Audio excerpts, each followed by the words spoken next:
it feels like a high carbohydrate diet, but you're not consuming any carbs. It's still the same thing. You're still getting glucose into your muscle cells so that you can use them for explosive movements. And so this is how like I get great workouts in the 8 to 12 rep range. I get a good pump. I feel strong. I have good leverage for all my heavy lifts and everything, but I'm actually not consuming any carbs. Hi guys. What's up, guys? Welcome to the SupersetYourLife.com podcast, your weekly dose of inspiration, entertainment, and education to fuel your life inside and beyond the gym.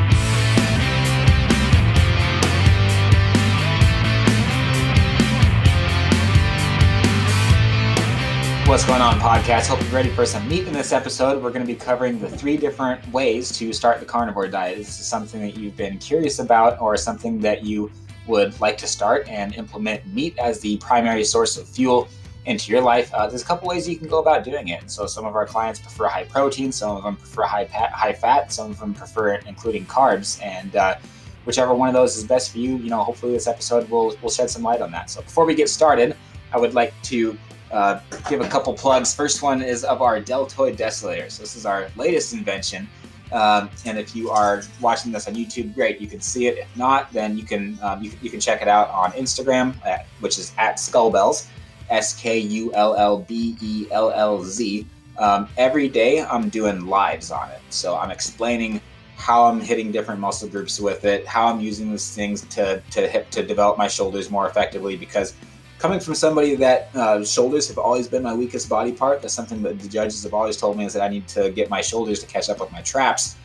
You don't want underdeveloped shoulders, because if your traps overpower your shoulders, then you look like you're slouching all the time, which is not very aesthetic. So for that reason, I've had to get really, really creative and figure out ways that I can develop my shoulders.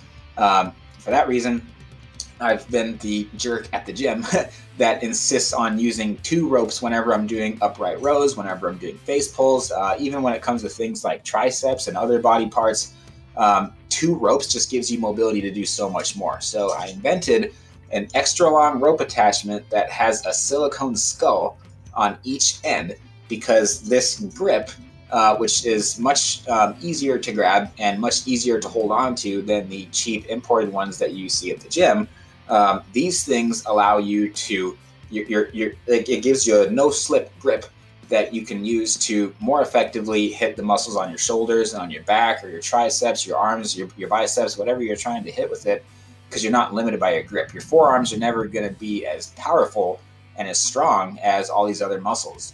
When you're doing lat pull downs, or when you're doing face pulls, or when you're doing cable upright rows, or when you're doing a lot of these exercises and you think that you're failing at 12 reps, you could probably really do another 2 or 3 reps, but you're selling yourself short because it's your grip that's giving out, not your, not the actual muscle that's being worked. So yeah, you can use straps, you can use chalk, but if you're doing a whole bunch of exercises back to back, or if you're doing a tricep, or if you want something that's going to give you more mobility, this thing is not going to let you down. All right. So these are on our website. You can go to SupersetYourLife.com. Go to the Skullbellz tab, or go all the way to the bottom where we have a list of everything that we have that's new. We've got some supplements on there too, by the way. We're not going to be talking about supplements in this episode because this is a meat episode. So we'll do a supplement episode later. But honestly, you don't need supplements. You need meat. And if you're getting if you have a diet that consists of good quality grass-fed sources of meat as your primary food, you really don't need any supplements. And there's only a couple that are really even worth the money. So those are the only ones that we even have on our website, but we'll cover that later. So Deltoid Desolator, these are 10% off to anybody that is a client or is interested in talking about being a client and talking about a workout plan. If you want to know how you feel and how you look at your very, very best, that is something that my wife Taylor and I would love to talk to you about. And there's no obligations whatsoever, even if you don't buy anything from us after that phone conversation. I just personally love to get to know people that purchase our products and people that are listening to this show. So if you want to book a phone conversation with me for 15 minutes, you can go to our website. There's a link right there on the homepage, and you can schedule your phone call, and I would love to talk to you. So cool. That is the Deltoid Desolator. All right. Next one is this Carnivore Starter Guide PDF. This is something that we have on our website now as a resource. So if you search for Carnivore Starter Guide, or if you go to the resource tab, you'll be able to find this document. It is $2 if you are not a client. If you are a client, it's free. This is the first thing that I'm going to give you to get started. But I've been putting a lot of effort into this. I've basically been doing this all day, every day, the last couple weeks. And what this thing is it's everything that I've been teaching all of our clients that start a carnivore diet. And if we're coaching you on a carnivore diet. Doesn't mean that you're eating just exclusively meat. There's different ways that you can include vegetables. You can include carbs. It's not the opposite of a vegan diet, right? If a vegan diet is the complete absence of meat and any animal products, the carnivore diet is not the complete opposite of that. You can include other foods, but a carnivore diet by definition just means that meat is your primary source of fuel. Okay, that's why I love the carnivore diet so much, because I don't feel like I'm eliminating anything. I feel like I'm adding something and I'm giving my body what it truly needs, not taking away anything. You never want to be in a deficit mentality when you're dieting. Even words like cardio. I don't even really do a whole lot of cardio or recommend a lot of cardio, even though I'm secretly doing it, but I just don't like the word. So warm up, cool down, supersets, these are all code words for cardio. But by the end of your workout, after you've done your warm up, which the purpose of your warm up is to get ready for your workout, and after you've done your supersets, and after you've done your cool down, which the purpose of that is to recover from your workout, you've actually done a bit more cardio. So that's how I like to work that in there. All right. Well, cool. So yeah, we're going to get started with our 3 different approaches in this episode on how to go about starting the carnivore diet, and I hope this helps. All right, so let's jump right into it. What is the carnivore diet? It is a meat-based diet, but you didn't see that one coming. This is a diet that embraces meat as the primary source of nutrition for health and for athletics. This is not an elimination diet. People think of it as an extreme elimination diet. You can't eat this, you can't eat that. Literally all you can eat is meat. And that's not a bad approach. As a matter of fact, that's like what I do 99% of the time. But a carnivore diet, by definition, means that you're eating mostly meat, because that is the most nutrient-dense source of food that you can possibly put in your body. We are meant to eat. We are meant to eat meat. That sounded better, didn't it? So I'm going to be citing some studies here, but I'm just going to cite them in the show notes. All right. I'm not going to stop and say where all these studies came from every time that I make a statement like this. But I did want to, before we get started, recommend 5 books that have been a huge foundation for me over the last couple years of putting this all together. So first one is The Primal Blueprint by Mark Sisson. If you're interested in understanding meat and understanding health and understanding how our ancestors. Do you think he does Primal Kitchen? Yes. Oh. That's the same logo, actually. I never made that connection now. Yeah. I looked at it. I'm like, that looks exactly the same. That's so funny you mention that too. Yeah, I get mad every time I use that dressing. This is okay. So Primal Kitchen, it's a health company that makes a lot of different sauces and mayos. Yeah, and I was in Safeway the other day for 20 minutes looking for a decent salad dressing that didn't have Expeller's pressed canola oil in it, because that stuff is garbage. You're literally just eating liquid plastic when you do that. Yeah. So finally came across Primal Blueprint salad dressing and Primal Kitchen salad dressing, and the stuff is actually delicious. And the macros are pretty good on it too. So okay. That's where I get our meal from Costco. Oh. All right. Second book is by Mr. Robert Sikes. We had him on, I think, episode 7 and 8 of our podcast. I'll put a link to that in the description as well. But this is his book, Keto-Adapted Performance Manual. You should follow him, by the way, the Keto Savage on Instagram. He's coming out with a new book that I can't wait. He's been this guy's just been a workhorse. It's all he's doing this last couple of weeks, I swear. But I have so much respect for that guy. He's a very good friend of ours. And he is an all-natural ketogenic bodybuilder, never consumes carbs. He and I have a lot in common too, because both of us have struggled significantly with eating disorders. So it's not something that I really enjoy talking about, but it's something that I've made a commitment to talk about and to throw out there from time to time, because I don't think many people know how much men even struggle with it, So that's something that we're going to be talking about a bit more in our podcast, because I want people to understand that if they struggle with that they can come to me and know that I still struggle with it. It's a lifelong battle if it's something that you've ever struggled with. So, okay, third one is The Art and Science of Low Carbohydrate Performance. This one is written by Jeff S. Velek and Stephen D. Phinney. That's an awesome one as well. And then The Carnivore Code, of course, by Paul Saladino. I have a client that is reading that one. She was like, hey, look what I'm reading. And I'm like, I have that one on my shelf. So I should probably put aside the book that I'm reading right now and read that, because I want to know what she's learning. So shout out to Lori. All right. And then the last one is The Carnivore Diet by Mr. Shawn Baker. This is a book on the carnivore diet. Imagine that. All right. It wasn't the salad diet? No. That book is awesome too. I love Shawn Baker. He's got a real good sense of humor and a good personality. Okay, so what about plants? So again, by definition, a carnivore eats primarily, but not necessarily exclusively, meat for fuel. Even your dog is going to eat stuff that's not meat on occasion. And then he throws it up. But that's beside the point. So most newbies are shocked to find out how much better they sleep, how much better they focus, how much better they perform, how much better their libido is when they abstain from plants altogether. Even fiber for 7 to 10 days. Everybody's like, oh, you have to get your fiber in. You have to get your fiber in. And people ask me, especially when I threw it out there that I was starting the carnivore diet and I was literally eliminating plants. Like some people, everybody all of a sudden were obsessed about how much you poop. Yeah, everybody asks me like, how much do you poop? And I'm like, do you have anything more important to think about than what my bowel movements are? And so, yeah, I mean, the first couple of days were rough without any fiber, but now it's awesome. Like I go literally like every other day.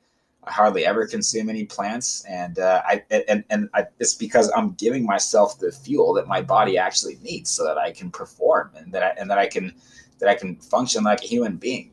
When you eat vegetables, like there's not a lot of caloric nutritional value there. So can you survive eating vegetables alone?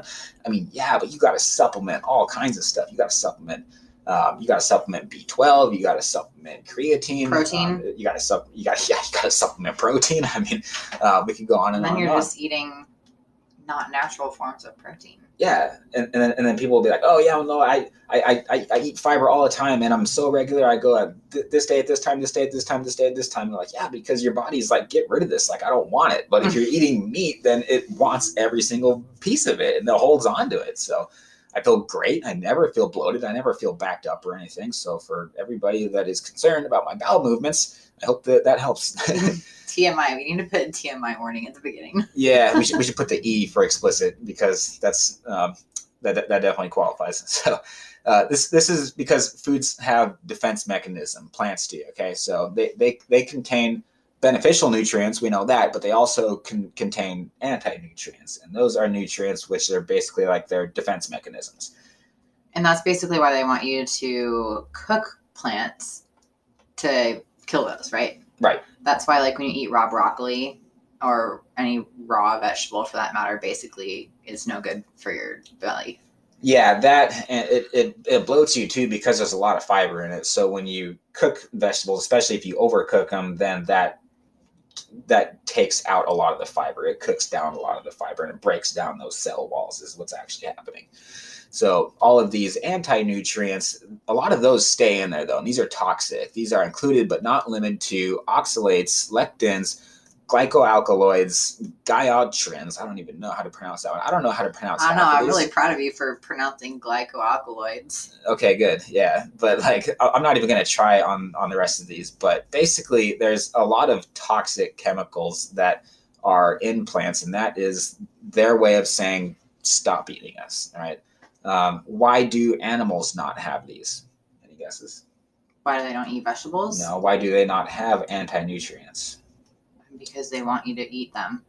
They don't want you to eat them. They run away from you. Oh, that's true. But yeah. But they're meant to be eaten. Exactly.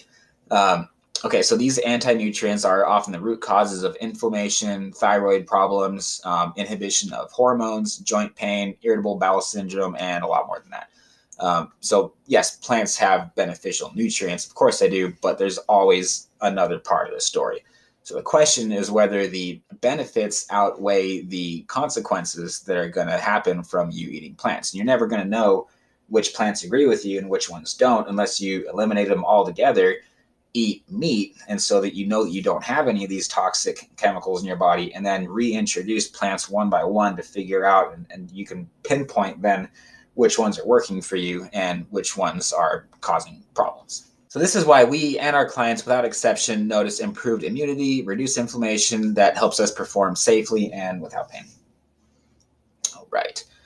So is this diet anti-carbs? I get accused of being anti-carbs from time to time. I'm not anti-carbs. I think carbs are wonderful. As a matter of fact, I love them so much that I can't stop eating them when I start eating them. So for that reason, I have chosen to eliminate carbs altogether. After a few months, I am going to do an experiment and do something which is called the carbivore approach. That's a term that we coined. Somebody else probably came up with it too, but that is something that is original to us. And that is a meat-based diet that includes carbs. It's basically a hybrid carnivore diet where carbs are the main fuel source. So I'm going to try this sometime in the winter, basically just whenever my gains plateau. I've proven that I can get bigger. I've proven that I can get stronger without carbs. Robert Sikes is an excellent testimony to that. He's one of the leading pioneers in the area of ketogenic natural bodybuilding. And so I've been greatly inspired by him, but I also like to coach people on how to incorporate carbs. So for that reason, it's something that I'm going to start doing here and there. But after the summer, once, you got to stay lean during the summer. So anyway, so I've experienced greater benefits from using fat as a primary fuel source, or even protein. I actually prefer protein as a main fuel source. Taylor is kind of the opposite. She prefers fat, but she has a very high amount of protein too. And so she's not really lacking in either of those. I like to pick one or the other. I like to go either really high fat or really high protein, because I've noticed drastic changes in how my body feels, how I perform. I mean, they're both great. They both have all the benefits of a low carb diet. And I'm going to get into what some of those differences are. But both of these metabolic states are most effectively achieved in the near completion or the near or complete depletion of carbohydrates. So for our clients that prefer high carbohydrate diets, this is mostly elite bodybuilders, we recommend using anti-inflammatory, low glycemic index carbohydrate sources, of which sweet potatoes are king. So sweet potatoes is just the best carbs. Guarantee it. Okay, so is this the same as the ketogenic diet? Not necessarily. They're very similar. So the keto crowd and the carnivore crowd, it's like Christians and Jews. Like you can be one or the other, or you can actually be both, right? Mm-hmm. So like you are a carnivore that uses ketogenic methods to maximize the meat that you eat, right? So keto and carnivore have these in common. These are the similarities, all right? And when I'm talking carnivore, I'm talking classic carnivore, where you're eating mostly lean meats. So the similarities are they are both meat-based. They're both low carb. Did you like this table that I drew out? Yeah. Yeah, I was like writing out as a list, and I was like, oh, this would look 10 times better as a table. So so if you look at the PDF, I think that you'll be pleased when you see this. All right, so they are both excellent for weight loss, and they both promote mental clarity.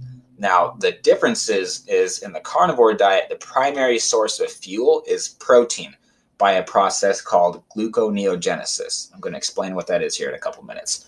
And you're sometimes in a state of ketosis, but that's not really the goal on the carnivore diet. Your body's smart, and if it has enough protein to use for fuel, it'll use protein for fuel. If it runs out of that, it knows that it can go into ketosis, and so you can go back and forth, and you can track it if it's something that you really want to do. I think tracking it is better if you're actually trying to be on a strict ketogenic diet.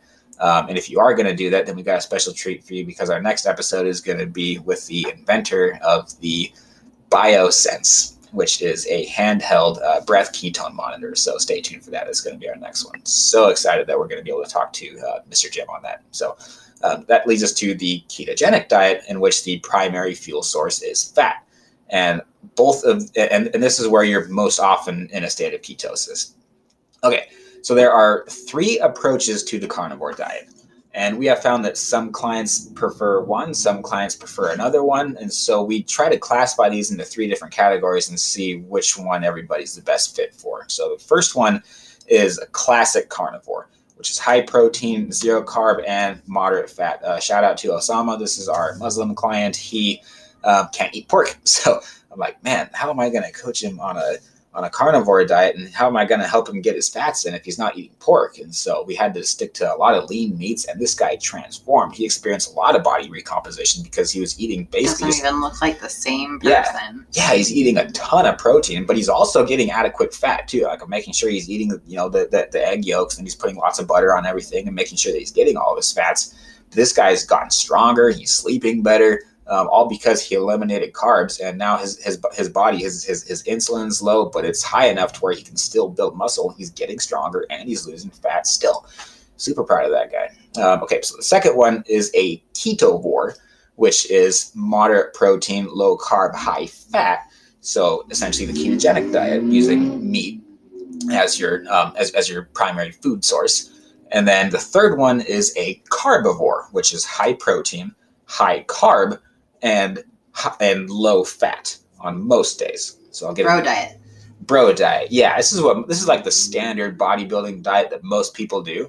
The only thing that we do differently is meat is still the foundation of it, and especially once you start dieting lower, more and more of a proportion of what you eat is going to come from meat, but the fats are not as low as like what most bodybuilders do, because that's just plain not healthy. That's how you wreck your testosterone levels. It's how you wreck your hormones and your metabolism and your sleep and everything. Yeah, and like, do you really want to eat egg whites all the time and chicken? No, you got not even just chicken breast. Chicken breast. Ugh, yuck. I know. When was the last time we had chicken breast?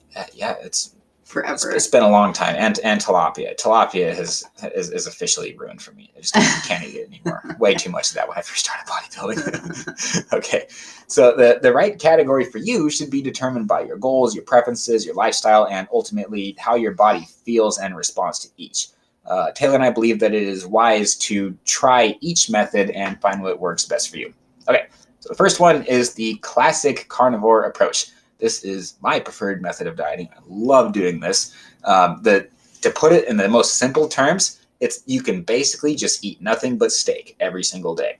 And so for me, to get to 2,500 calories, that's a moderate deficit for the most part. My metabolism is a little lower now because I've been dieting to be lean for the summer. I'm doing a lot of demo videos and stuff, and you can see the muscle definition and everything better if I'm like actually at a reasonably lean body fat percentage. So after I'm done shooting videos, then I'm probably going to put on the winter coat, get a bit bigger, and be a little bit better for next year. But yeah, anyway, the classic, so my macros are a little bit lower right now, but that's neither here nor there. All right, so typical classic carnivore macros.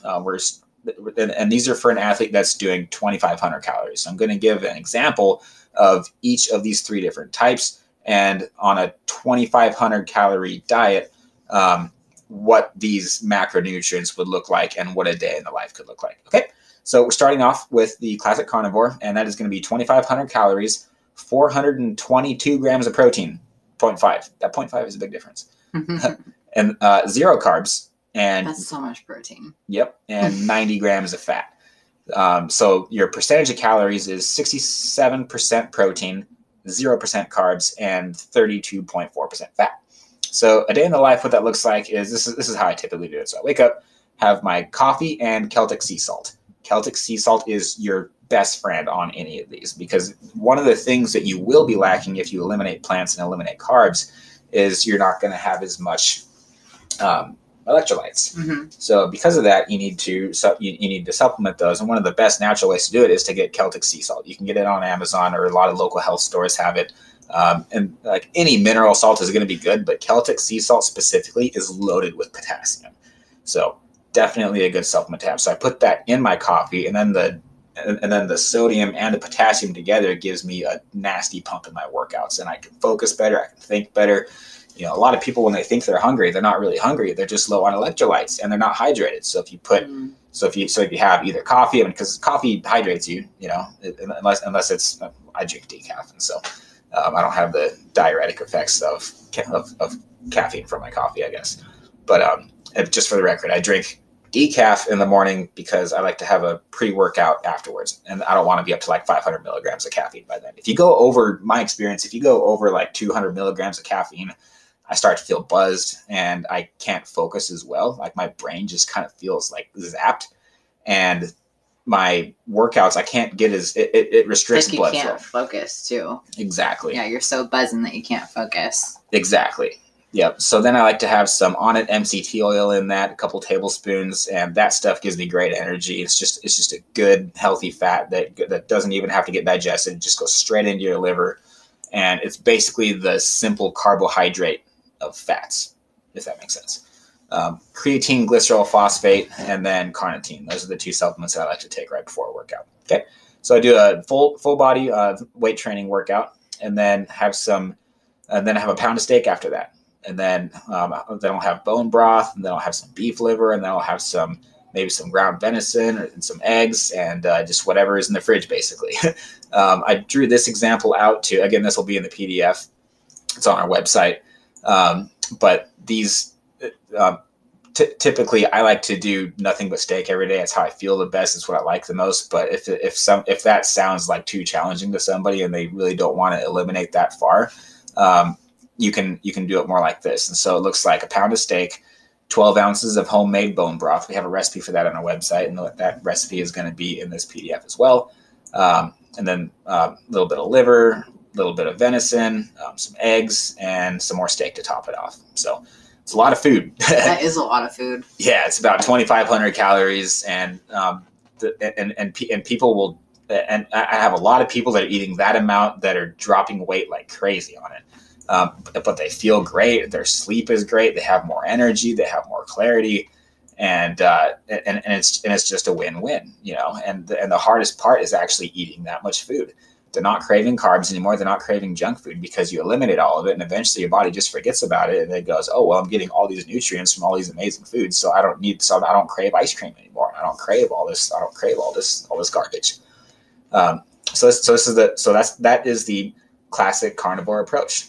Okay, so this is a process called gluconeogenesis, and this is why when you consume more protein than what your body needs for muscle protein synthesis, it goes through a process called gluconeogenesis. So all that extra protein that you eat gets converted to glycogen, and it gets stored in your muscles, and that energy is what is used in your workouts and everything else that you do through the rest of the day. So it feels like a high carbohydrate diet, but you're not consuming any carbs.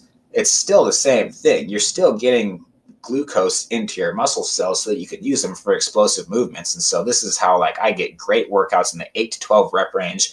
I get a good pump. I feel strong.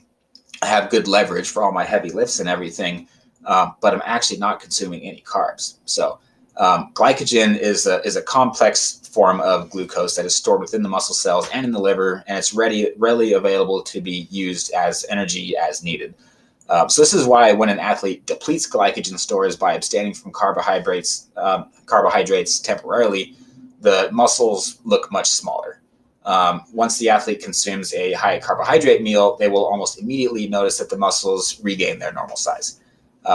Consuming carbohydrates is not the only way to fill out muscle glycogen stores, though, because as we just learned from gluconeogenesis, protein can be eaten in excess to achieve the same goal. And if timed properly, the result is a workout that feels like a high carbohydrate diet with all of the same benefits as a low carbohydrate diet. So this is why this is my favorite. It's truly the best of both worlds. You got to really optimize your timing on this, though. I mean, maybe some athletes are able to do it differently, but the only way that I've really been able to make this work is that I've found it to work best when I have the most protein before bed and then wake up and train fasted the next morning, because that gives all that food time to digest and for that gluconeogenesis, which is a relatively inefficient digestion process, metabolism process, metabolic process. That's the word I was looking for. it's pretty inefficient. So like it takes time for it to get converted. But then by the time you wake up, everything's digested. You feel lean. You're not bloated, and I just feel big. And I'm ready to go. I'm ready to go crush the next workout. So, nice. Yeah, morning workouts. We advocate morning workouts all around in general for a handful of reasons. You know, it sets a tone for the rest of the day. Evening workouts, it can impair sleep because your central nervous system is all jacked up and everything. So this gives you an opportunity to relax. Morning workouts are executed before distractions, a phone call, schedule changes, and weather emergencies. When you have energy. Yeah, when you have energy. Like Taylor, first thing when she wakes up. So I usually work a little bit after she goes to sleep, and then I have my last meal and read the Bible before I go to bed. That's just like how I unwind and everything. So I'm usually up quite a bit later than her. So then she gets up early in the morning, and that's like her alone time. And then by the time that I get up, she's like antsy, and she's like, okay, the kids are fed. Like let's. I want to go to the gym. I want to go to the gym. And then she's out the door. And so it works good too, because then you don't sleep in that late, by the way. You sleep until like 6:30. Yeah, I wake up at like 6:30. But you're up at what, 4 now? 4:30. 4:30. I don't know how you do it. That's amazing. I was asleep by like 9:30 last night. Yeah. I was so tired. Yeah, good for you. No, you're crushing your workouts though, and it's just first thing for you every single morning. I don't know what it is, because it's so funny. Sorry to get off topic, but yeah. I mean, I've been wanting to get up before the kids forever now. I mean, like basically since we moved here, but they were never like, Everly wasn't sleeping through the night, and then James was waking up at like 4:30, like for like a month, because he had his newfound freedom. So now that they're sleeping until 6, I just think my body was like, all right, it's time for you to start waking up. And it's the best way to start my day. Just get up by myself, have some coffee, open up my energy drink that, do some reading, and then get them up. And then like I start the day good, and I'm not like woken up by James storming into our room. Yeah. Mom, let's go watch Blippi. And yeah, and then it just gets me in a good headspace to get ready to go to the gym. Yeah. Because when you would work out first and I would work out in the afternoon, like half the time I wouldn't even want to go work out. I mean, yeah, I'm the same way. Like I'm like burnt and out of energy by then. Yeah, well, especially when you're just, wrangling 2 toddlers for the first part of the day. So yeah, we're in a good routine. Well, right now your physique is taking priority over mine too. So if anything happens, like at least you got your workout done, and then I try to get mine in after. So you'd never miss a workout though. Oh, I would get it in somehow. Yeah. If it was 10 o'clock at night and I didn't work out, like I would literally just go downstairs, and I've done this before too. Like we've gotten in from Montana flights at 9:30, 10 o'clock at night, and I just go straight to the bar and do a whole bunch of shoulder presses while you're unloading the car. Yeah. When in doubt, for me, shoulder presses, weakest muscle group, and they can never be big enough either. All right, so something comes up. It pretty much sums up everything about why we work out in the mornings and why we advocate that. All right, so the timing of a workout becomes increasingly important with the high protein approach, because it just takes time for this to digest. And so I found it most optimal to train in the next morning after my body has had time to convert all the protein into fuel that I need for heavy explosive movements. And I can train that I feel like I just ate a bowl of white rice or a bunch of rice cakes or something, but I didn't, and I'm in a fasted state, so I have even more energy because my body's not having to be occupied digesting food. So it's a win-win. I mean, your body wouldn't even want to go work out if you had just eaten steak, because there'd just be this massive thing of meat in your stomach. Yeah, so. No, I don't think anybody can work out after they eat steak. No. So if somebody has a better idea of how to make this work, let me know. But it works for you though, so I change it. Oh yeah, no, it works. It works great. It works beautiful. Okay, second one is the Keto-Vore approach. And this is where the primary fuel source is fat. So Mr. Robert, in his book, documents that the percent of calories should be 12.5% protein, 6.2% carbs, and 81.4% fat. Yeah, I definitely don't eat that small amount of protein. Yeah, 78. Like it's hard to get 78 grams of protein. That's the big to get as low as that, and so that's the biggest challenge with this. Well, especially if you're eating a meat-based diet. Yeah, I mean your protein is around 130, 140 grams right now, and then the carbs are total carbs, not net carbs. Net carb. Okay, this is one really annoying thing. Tangent. Yeah. I went to Costco and I was looking at something that was keto approved, and it didn't have any sugar in it, but it said 2 net carbs. And you look on the back and it's like 18 grams carbs. I'm like, yeah, how do you get that? it's either sugar, alcohol, or they throw a bunch of fiber in it or something. But no, like that is 18 grams of carbs. Yeah. And there's probably more than that too. You cannot trust what is in those labels. No. You gotta stick to whole foods. Yeah. If you're gonna diet, you gotta stick to whole foods. Yeah. And if you want to expect to make any progress. Well, and anything like that's just gonna make you feel bloated because of all the sugar, alcohol, and all the. And like, look at our. Sorry, go ahead. No, it's okay. Just because of the sugar. Are you sure you want me to go ahead? I said go ahead, and then you said okay, and then I started talking, and then you started talking. So who's talking right now? Me. You're talking. Yes, but like with the prepackaged food and like anything that you get that, even though it might be keto or whatever diet you're on approved, quotations, it's filled with a bunch of processed crap and the sugar, alcohol, and all the fiber, and it's just you are so bloated afterwards. Like I just wanted to try keto ice cream once, and we've made homemade keto ice cream before, and it was really good. Yeah.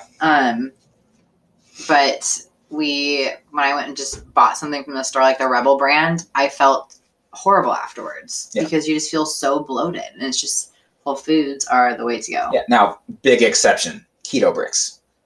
Yeah. Yeah. This is invented. These were invented by Mr. Robert Sikes. It's a company called Keto Brick, and this is like the only processed food that we regularly eat. While I'm recording this, I'm actually doing the ketovore approach. So this is what I'm doing right now. And that's actually because of cost. Like the high steak diet, the steak every day, that's the one thing that sucks about it. It adds up. It's not cheap eating nothing but steak every day. And so if you're on a budget, I've just been eating basically nothing but bacon and eggs every day, and that's actually been working super good for me right now.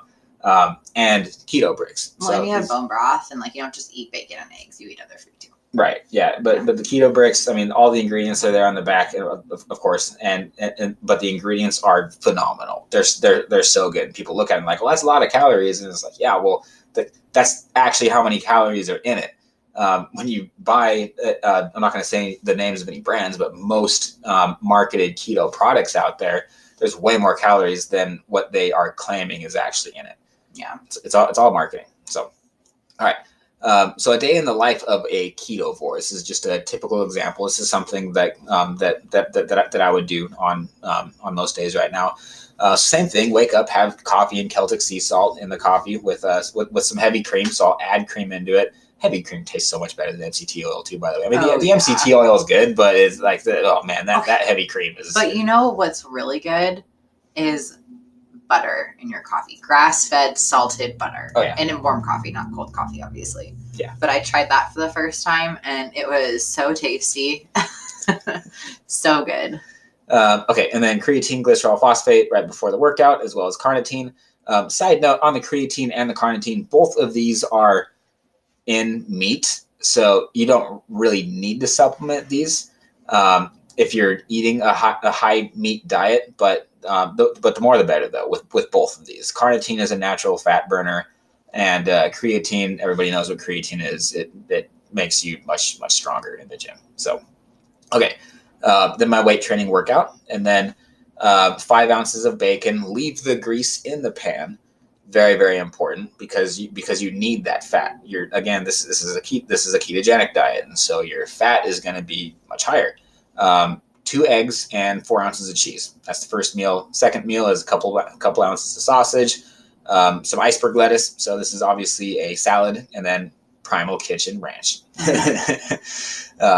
So iceberg lettuce, I use that because it's actually not green. I know there's no nutritional value in it, and it's literally like just for the crunch and for the flavor. I like it.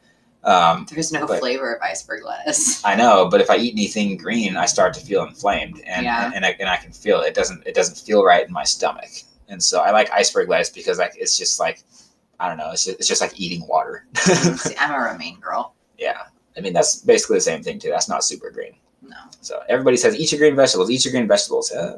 I feel better without it. Talk to your doctor before you do any of this stuff, but this is what works for us, and this is what makes more sense. We feel better. We have people that are cutting out all their vegetables, and they're literally reversing their aging right now. Yeah. We have one of our clients is I'm not going to go into too much detail, but basically she's showing signs now of being much more youthful. I'm just going to leave it at that. So, okay.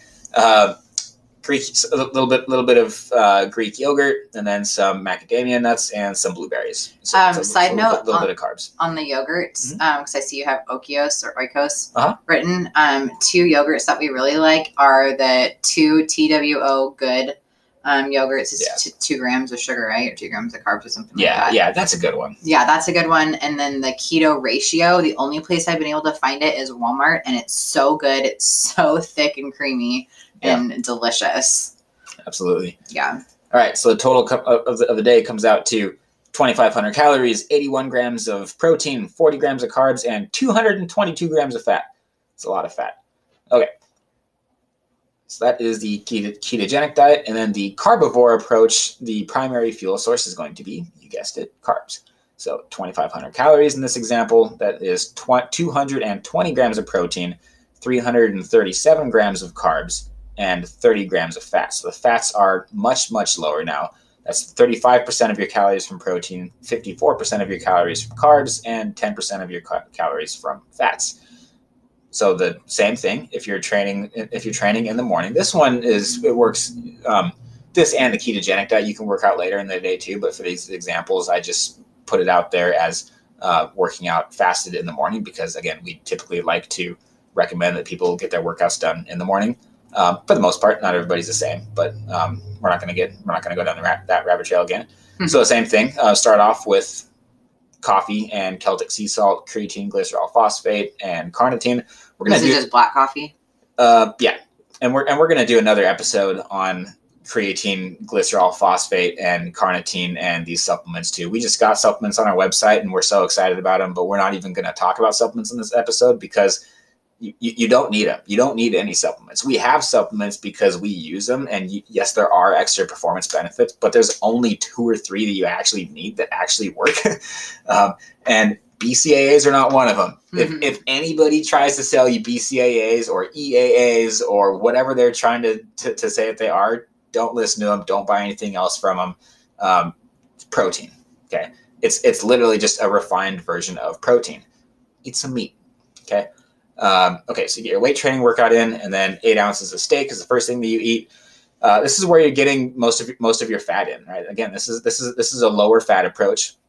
That's where you're getting your fat in from lean steak. Yeah, from lean steak. Wow. Yeah, there's 18 grams of fat in 8 ounces of lean steak. And when I say lean steak, I mean like flank steak, sirloin, and these are all obviously generalizations. You know, like it's really hard to be exact on what you're on what the macro ratios are. So we're kind of guessing on a lot of these. It's really hard to be able to tell. So the first meal is going to be steak because your insulin is very, very low after your workout. You're fasted now. You haven't eaten since the night before. So now is a good time to get those fats in and to get that protein in. All right. So let that sit in your stomach for an hour or two. And then your second meal is going to be tuna steak. 8 ounces of that. There's a recipe for that on our website under meal prep. If you go all the way to the bottom, click on meal prep, then you can go find the ahi tuna steak recipe. That's something that I used to make all the time, and I still do from time to time. Yeah, no, that stuff is good. That is a good, delicious source of protein, and it's extremely lean. There's only 2 grams of fat in it. So that was some white rice. A couple hours later, have 5 ounces of chicken and 8 ounces of white rice. And then the last 2 meals are going to be very, very carb heavy. And so these are 3/4 pounds of sweet potatoes in both meals with some yogurt and a little bit of fruit. So have those right before bed so that all of those carbs, they get digested and they go right into your muscle cells. So just like on the high protein approach, you wake up feeling full and you're able to crush your workout the next morning. So the downside of this diet is you're going to be very low in your fat overall. So you're going to need to get your fat in on a different day. So what I recommend, this is what my bodybuilding coach taught me, and this is what I teach in my programs too, is on your training days, eat like I just described, but then your non-training days are going to be either the keto or the carnivore, or maybe like somewhere midway between the two of them, to where you're having low to no carbs. But that's the day that you're able to eat like your fatty cuts of ground beef or your fatty cuts of steak and your pork and your whole eggs and that kind of stuff. And so that you can still get your fats in. So then what will happen is if you're getting in, what did I put here, 100 grams of fat on your high fat day, on your one high fat day where you're just like doing cardio and active recovery that day, then it actually averages out to 40 grams of fat every day instead of 30 grams. But you're timing it strategically. Yeah, but you're timing it strategically. So you're never eating carbs and fats together, because in my experience, whenever I do that, I always get fat. So, so I can pick carbs or fats, but not both at the same time. Cool.